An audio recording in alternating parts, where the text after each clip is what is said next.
This is Mavericks All Access with Omaha Athletics, hosted by Anna Bellinghausen. Welcome into Mavericks All Access. Anna Bellinghausen along with head coach of Omaha Hockey, Mike Gabnett. Coach, the regular season is over.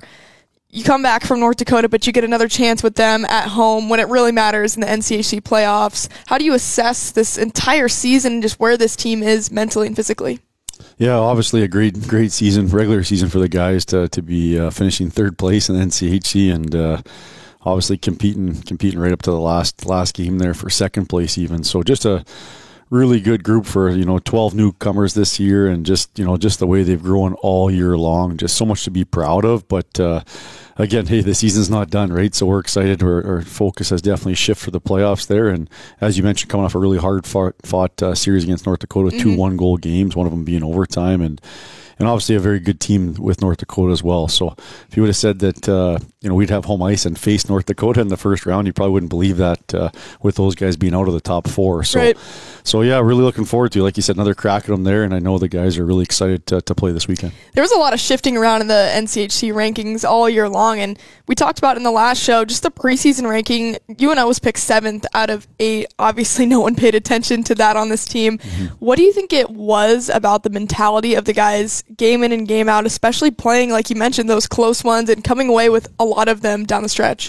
Yeah, again, I think it just shows the mindset of the group, right? Just that kind of growth mindset all season long, not worrying about anything besides our own selves. And I think in today's world, you have to spend all your focus on yourself. As soon as you get caught up in the noise out there, it becomes distracting and it loses those actions you need to take in order to be successful at what you're trying to accomplish there. And I think our group's just done that all season long. And we had a fun team bonding event last night there, and just hearing the guys speak and hearing how they're talking, and just the vulnerability of the group and just the connectivity of the group. It's an impressive group, and it's a special group, and we're going to do something special. That's what's really stood out to me this entire season, just how close this group is and how not focused on individual success that they are. How unselfish is this group you're coaching right now? Yeah, again, that's something we were talking about the other day. I think when you get to these high pressure situations like the playoff series, when you can divert your attention from yourself and dedicate your efforts to somebody else and something that's bigger than yourself, I think that frees you up to play. Mm-hmm. And I think we got guys that do just that. They dedicate their efforts to the team, to their families, to somebody else besides themselves, and then that just frees you up. I'm going to do everything I can to help the guy next to me, and I think that's why we have such a special team. And another big test, of course, coming up with North Dakota. Now at your place at Baxter Arena, how big is that to just be back home, sleeping in your own bed and everything like that? Yeah, again, they're our travel partner, right? So it's never an easy trip up there or back. And so just to be able to be at home and get some rest and try to get healthy here heading into the postseason there, I think the guys are loving it. And then just to be in our building, right? It's just fun. We get our fans at home here and get to expose them to playoff hockey, which is really exciting for us to be able to give back to our community and let them watch playoff hockey here at home. It's going to be really exciting to play at home. What have you seen from the top down, especially administration, to get so many fans in the building this season? Yeah, I mean it's a collective effort for everybody, and I think that's something that Adrian and the staff here's done a great job, just having everybody in place in their different areas, and then them taking the lead and the initiative in those areas. And so really, I think the operations are really running well, and you're just seeing that now with attendance and just how smooth everything's operating. And Mike West and Adrian and the whole administration staff has done a great job. And then not only the administration, but the people that support the administration too, right? The day-to-day people in Baxter Arena, the Derek's, the Mike Smiths, everybody that works as a team here, very much like our team, right? Everybody's trying to help each other out and work. So, the credit not only goes to the guys at the top, just like the coaches, but you also got to give the love to the staff that actually makes it happen. And so everybody's on board and everybody's pulling in the right direction. It's crazy when you see the changeover between the courts to the ice so quickly. It's wild how fast they get that done, and you can see the dedication, and it's paying off with the community as well. But speaking of it being just a long season overall, how do you keep those minds and the bodies right? Probably a testament to just the physical training throughout the entire year and just maintaining that endurance. Yeah, you know what? For some reason, this season doesn't seem long, but it is. I mean, we've been going since August. Right. We've been going since August 20th, and it's the longest sport in college sports, and it's a wear and tear on the staff. But for some reason, this season, I just feel like our season's not close to being done. I just feel like we're just getting started, and I think everybody's energy is like that, and that's a good sign. That means you love coming to work every day. You love being around the guys. The players love it, and you just feel that energy. Where sometimes that as the season drags on, it gets monotonous a little bit and harder to keep that same energy level. And that's definitely not the case with this group. For sure. And then when you look at where this team started versus right now, how good do you feel about the squad that you have and their ability to compete with these teams, again, North Dakota, and then whoever you would face moving on, and hopefully NCAA tournament as well? Yeah, great. I think just everybody, if you look up and down the lineup, has gotten better. I think that's one of our main goals, that we like to be known here as a school that develops players and it helps them reach a potential maybe they didn't know they could get to. And sometimes that's not easy, and it takes time. And, we talk about, being patient on results, but not being patient on behavior, and really trying to emphasize that we're getting those guys to the right standards, to the right daily actions that are going to help them reach their potential. And our guys have done a great job at that. And so it's just constant growth, and they're just, impressive group to watch get better. For sure. You've coached in a lot of postseasons, including the NCAA tournament. What do you feel changes, if anything, for that preparation and that focus that you have to have for postseason play? I think one of the things that I've learned just over the years, I think, is rest is very important, right? To make sure there's enough fuel in the tank there, and not try to do too much right before that, and making sure you're feeling good physically going into it. And then just that execution and that freeing up to play. I think that's a good thing. I think in our conference, if you look at our quarterfinal opponents in the last whatever years, it's always been like a number one seed in the NCAA tournament, or a national championship, right, or a top team. And so you're playing that level of talent. It's nice when your guys are free to play and just believe in themselves, trust that they've done the work, they're prepared now, and just have that belief, that faith that you're going to get the job done. I think there's a lot of that on this team. Yeah. We've seen throughout the entire season. I want to hit on some certain players as well. So we have some NCHC honors that came out, the all-rookie team, Jacob Gavin and then Joe LeMay. What's been impressive about them to land on that all-rookie list? Yeah, I mean, huge accomplishment when you end up looking at the talent that comes out of NCHC to have two defensemen on there, and just attributing to the recruiting. Dave Noel-Bernier did a great job finding those guys from Quebec and bringing them in, and then just to see their growth, right? They had great junior careers, and then they hit a couple bumpy patches early on here, which is normal when it's taking that big step, and now they're really just finding their groove. And I think both of them, just for maybe the last two series, are probably playing their best hockey of the year. So that's promising for us. They've done a great job, and to have a foundation laid of two high-end defensemen like that are in your program is going to serve us well, not only in the present but in the future as well.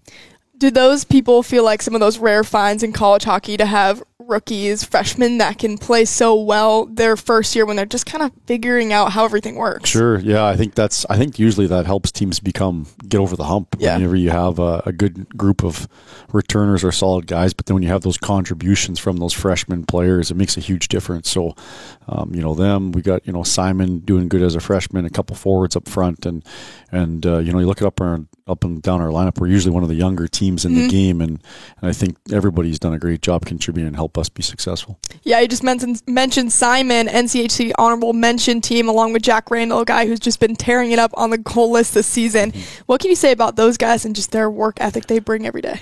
Yeah, well, Simon obviously is a younger guy, just, got his feet wet there early, and then really found his stride here in the second half, and has been playing some great hockey there. And to me, Jack Randall's the guy that's been doing it all year long, and I was just chatting with him the other day, just making sure I thank him for just how much we enjoy him. He's such a low-maintenance individual, and I think sometimes coaches, you take for granted those guys that just are, they never complain, they never take a practice off, and just made a point to make sure just to tell him how much we appreciate him and just how good a job he is, because that's not rare. And right. He's a special player, special person, and he's going to have a big playoffs for us here this weekend. Another special guy on this team, Tyler Weiss, I wanted to highlight. So he hasn't been really high up on that goal list, only 6 on the year, but 21 assists for him so far this season. What makes him special in that ability to create? Yeah, again, I think he's always had that ability to make plays, right? He's so deceptive with the puck.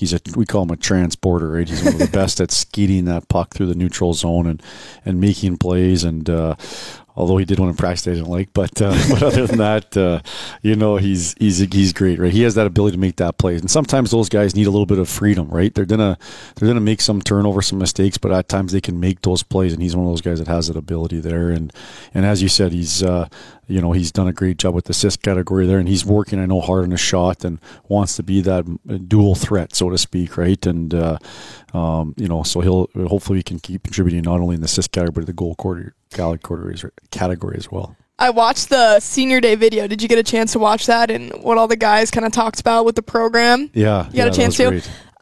A lot of seniors on this team that you don't really realize, sure. That maybe have another year of eligibility left, but can still move on. What did you take away from that and just hearing the seniors speak to the culture of Omaha?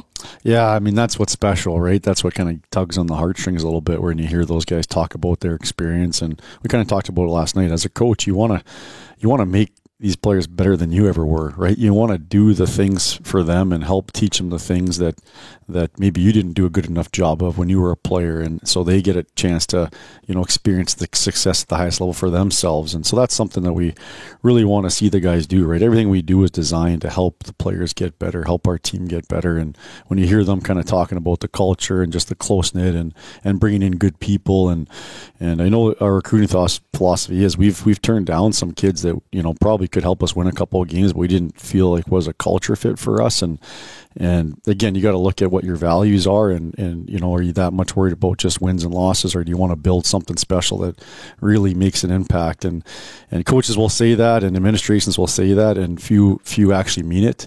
But we mean it here. You know what? Obviously, we're trying to win championships here, but we really do want to create something special with helping develop our young men and create that culture of that you're seeing our guys do right now. So it's pretty special.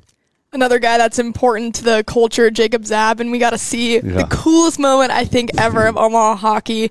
So backup goalie, played here 4 years and didn't really get the playing time, but gets to come in for a game and has a 1,000 save percentage there too. He got one save even in the game.